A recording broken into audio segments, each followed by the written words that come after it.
Oh, that's how you just gonna start off. That's how you gonna start us off. Egg gang in the ice, man. What it do? Hey, gang in the ice, man. What's up, Paul Wall?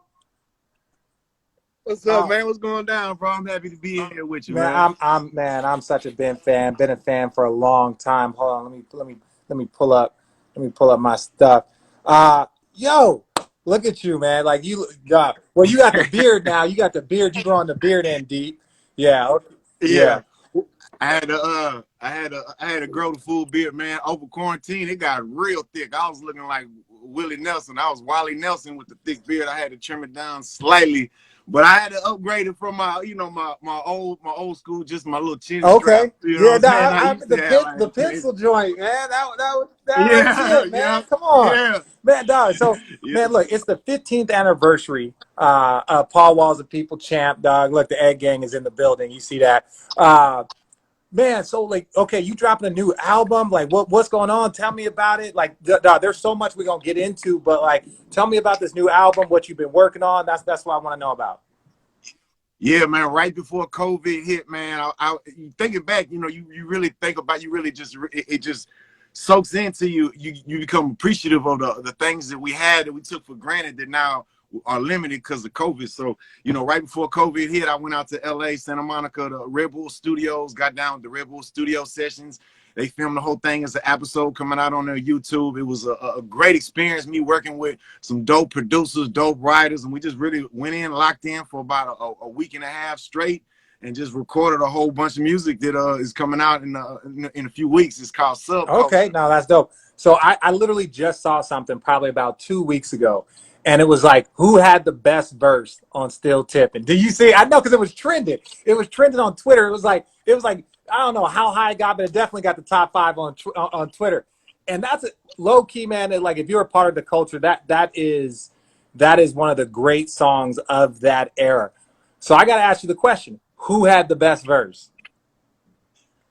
I definitely feel like, my verse was untouchable, but I gotta, I just appreciate the others. Mike Jones definitely had a lot of memorable lines. Back then they didn't want me, now I'm hot, they all on me. That turned into another big hit for him. You know what I'm saying? But I personally, I like Slim Thug's verse the most. The hook came from a freestyle he did, I think in Yeah, '99. It might have been yeah, 2000. But that was one of my favorite Slim Thug freestyles. I grew up, even though we're the same age and we grew up together, I always was inspired by Slim Thug. He always has been a few steps ahead of me. Although we're the same age, went to high yeah. school, what I'm saying, all that the same year. So, he always has been a few steps ahead. I always been followed. He my big bro. Even though we're the same age, he's always been my big bro. So, I just love Slim Thug verse, how he came off on there, the hook, everything that he did, he set the tone definitely. But no question, no, my Oh verse yeah. was That. untouchable. But that again, when like you can trend on Twitter for a song that was released 15 years prior, and people are like, "Who's got the best verse?" and nobody knows.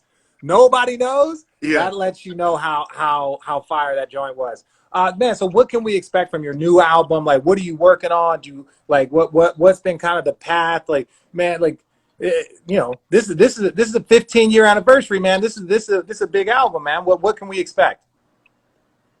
Well, it's been a lot of just Mm. focus, just removing the distractions from the equation in the studio sessions and in my life. Just, what I'm saying, just focusing on what I really want, what the end goal is, what's the end goal for the album, what's the end goal for my family, for my community, and then finding a path to follow to get to there instead of just, getting caught up in the minutia, Yeah. of the day to day.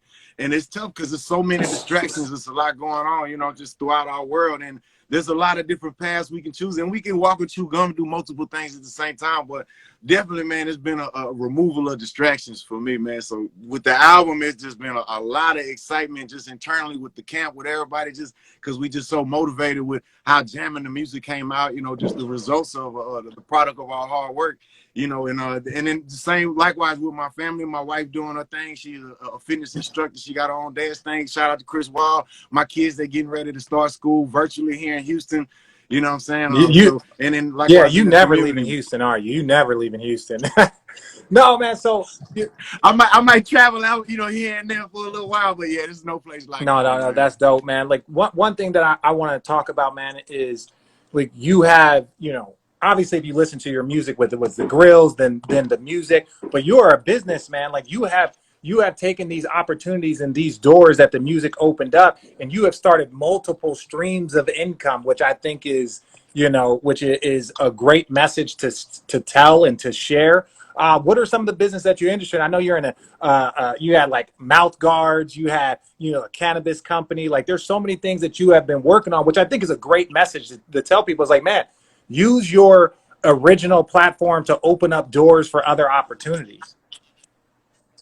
I think it's very important to be yourself, and when the opportunities come, make sure they align with something that you're down with, not just something. It's okay to be outside the box, or you could be a basketball player and have a chewing gum out or something, or something else that doesn't relate to basketball. Or I could be a musician or something and have something that has nothing to do with music, but it got to be something that you care about. Number one, I've been extremely blessed to have great partners. My business partner, my boy Johnny Yeah. Dang, he's been with me. We've been together 20 years now, selling grills and Yeah. jewelry, man. And we have a lot of the same focus and goals, and just how we just care about our family, our community. And when we selling jewelry, it's not about just making profit. It's about giving the customer something they want, taking care of the customer. I had a lot of other, like I would say maybe social influences around me as well growing up that taught me you have to have more than one. If you're going to be a hustler or an entrepreneur, you have to have more than one stream of income, and you got to plant seeds. So each of these businesses will be at different stages of growth as you go. They're not all going to be successful at one time, all going to struggle at one time. Now, sometimes something will happen like COVID. Well, something will happen where all of them might take a hit. If the hurricane comes, then of course a lot of your businesses might take a hit. Or if there's some type of catastrophe, you're gonna have to react. But you got to have multiple streams of income. As an artist, musician is extremely important for me, because if the only way I'm gonna make money is off of the art of my music, then that music is gonna be shaped a different type of way. It's gonna be shaped only to make money. Now, I've been blessed to where I got extracurricular sources of income. So my music, I can focus just on the art. So even if the music, is not at all successful commercially, that's okay, because I'm making money off the other things. My music, my goal is to lock down the art so I can be the best me that I can. And, that is only because I got the multiple streams. And that's what's so crazy is like people don't understand. It's like, yes, you want your art to be popular. You want people to appreciate your art. But ultimately, a lot of people don't understand, like as artists, you got to just get what's in your head and your heart out. Right? If you love it, awesome. If you don't, cool. But like, I got to get that out. And the minute you got to start doing your heart, your mind, and your wallet, like I need this to, like then that's when things start to get a little twisted, man. So I think that's a great message to tell people, man. It's like, yo, if you can use this art and have other streams of income and work with different people, but then you could just focus on what you feel like saying, what you feel like doing. That's a big opportunity for people. I want to talk about sports real quick, man, and just all the stuff that's been going on the last couple of days, man. Like you've been, an advocate in your community. You've been an advocate for a very, very long time. What did you think about the athletes deciding to sit out and postpone and just, having the heavy hearts that they did over the last couple of days? I definitely respect it to the utmost. Just the courage it would take to, when you're a superstar of that magnitude, anything you do, if you step left or right, you're gonna receive the criticism.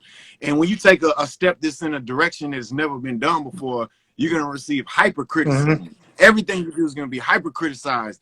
So just first off top, I just respect the courage it took for them to make that statement. Whether it was done in unity, solidarity at first, who started it, however it happened, that's not what I'm focused on. What I'm focused on is the result of what happened. That was a domino that fell that made other dominoes fall. If they wouldn't have sat out, I'm not sure if the Mets and Marlins would have walked off the field. If they wouldn't have sat out, I am sure the WNBA would have done something, but would it have been the same thing they did? And just seeing even further, you see that NFL's coming up, you know, and it's what are you gonna do? Kind of aura out there around the NFL. And a lot of times on these type of issues, the NFL hasn't been as maybe active. They might not sit out or something, but it does feel like a what are you gonna do NFL and all the other sports leagues as well. And I don't fault or demean what they did because they sat out a couple games and then they're gonna come back. That, you know, that's not the point. The point is it showed that they can do this, and they as athletes, if they sit out and they do this, all the money that is on the line, just period, that it just sends a message up the street. You know what I'm saying?